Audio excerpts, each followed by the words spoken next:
इस्तीफे के बाद जब संसद पहुंचे पूर्व शिक्षा मंत्री धर्मेंद्र प्रधान तो उनके स्वागत पर अब राहुल गांधी ने सरकार पर निशाना साधा। राहुल गांधी का कहना है कि सम्मान नहीं, ये बर्बादी का जश्न है। युवाओं की भविष्य की बर्बादी का जश्न सरकार मना रही है।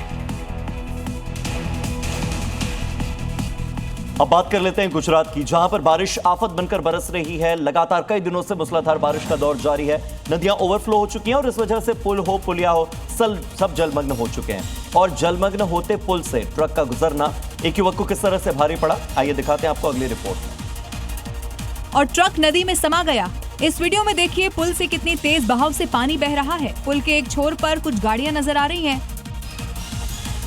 उन्हीं गाड़ियों में से एक ट्रक तेज बहाव के बीच से ट्रक निकालने की कोशिश करता है। अब लोग उसे ऐसा करने से मना करते हुए भी दिख रहे हैं, लेकिन वो मानता ही नहीं है। ट्रक ड्राइवर कुछ दूर तक तो ट्रक लेकर आता है, लेकिन फिर उसका संतुलन बिगड़ने लगता है और फिर देखते ही देखते चंद सेकंड में ट्रक नदी में पलट जाता है। हादसे के बाद ट्रक तिनके की तरह तैरने लगता है और फिर धीरे धीरे डूब जाता है। खबर उत्तराखंड से, जहां उत्तरकाशी में एक प्राइवेट स्कूल की बड़ी लापरवाही देखने को मिली। स्कूल टीचर उफनती नदी के पास छोटे बच्चों को ले गए, खतरे के बीच पाठशाला लगा दी, जिसका वीडियो भी सामने आ गया है। वीडियो में दिख रहा है कि उफान मारती भागीरथी नदी के किनारे बच्चों की पाठशाला चल रही है। सोचिए, मॉनसून का आफतकाल चल रहा है। उत्तरकाशी में भागीरथी नदी उफान पर है और इलाके में मनेरी बांध से लगातार पानी छोड़ा जा रहा है। ऐसे में प्राइवेट स्कूल की ये लापरवाही मासूम बच्चों की जान मुश्किल में डाल सकती है। अगर डैम से पानी छोड़ दिया जाता तो सोचिए कितना बड़ा हादसा हो सकता था। हैरानी की बात तो ये है कि प्रशासन लगातार लोगों को नदी किनारे नहीं जाने की सख्त हिदायत दे रहा है।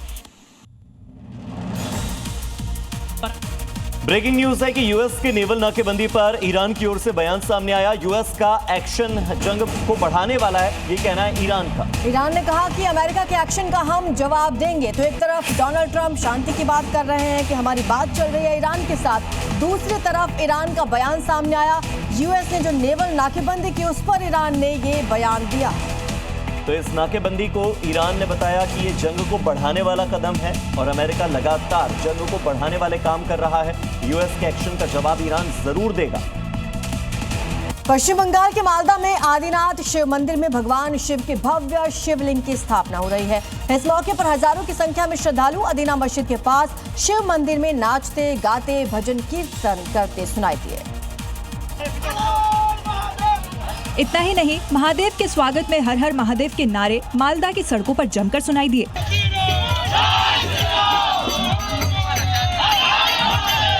जबकि कुछ लोग ई रिक्शा में भगवान शिव के भजन गाते सुनाई दिए।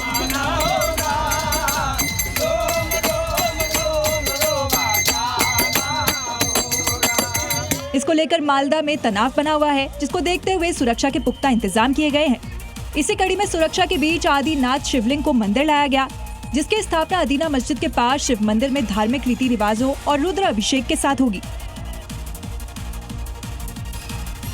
मॉर्निंग जी में वक्त है दिल्ली टॉप 5 का। दिखाते हैं आपको देश की राजधानी की 5 बड़ी खबरें। पूर्वी दिल्ली की गीता कॉलोनी में मौजूद यमुना खादर में शराब पीने के बाद नदी में उतरे 4 युवक तेज बहाव में बह गए। एक युवक का शव बरामद हुआ, जबकि 3 की तलाश जारी है। जंतर मंतर पर प्रदर्शन के दौरान घायल हुए हेड कांस्टेबल बाबूलाल की सर्जरी के बाद हालत पर नजर रखी जा रही है। ऑपरेशन थिएटर से बाहर आने के बाद उनके बेटे यशपाल ने कहा कि शांतिपूर्ण प्रदर्शन होना चाहिए, हिंसा किसी को मंजूर नहीं, उन्हें अपने पिता पर गर्व है। जंतर मंतर प्रदर्शन में घायल हुए पुलिसकर्मियों के परिजनों ने बड़ा आरोप लगाया। कहना है कि हिंसा करने वाले छात्र नहीं बल्कि देश विरोधी तत्व या आतंकी हो सकते हैं। उन्होंने घटना की निष्पक्ष जांच की मांग की है। एमसीडी की स्टैंडिंग कमेटी को नया नेतृत्व मिल गया है। बीजेपी नेता सत्या शर्मा निर्विरोध स्टैंडिंग कमेटी की अध्यक्ष चुनी गई। उन्होंने पदभार भी संभाल लिया है। यह लगातार दूसरी बार है जब उन्हें इस अहम जिम्मेदारी की कमान सौंपी गई।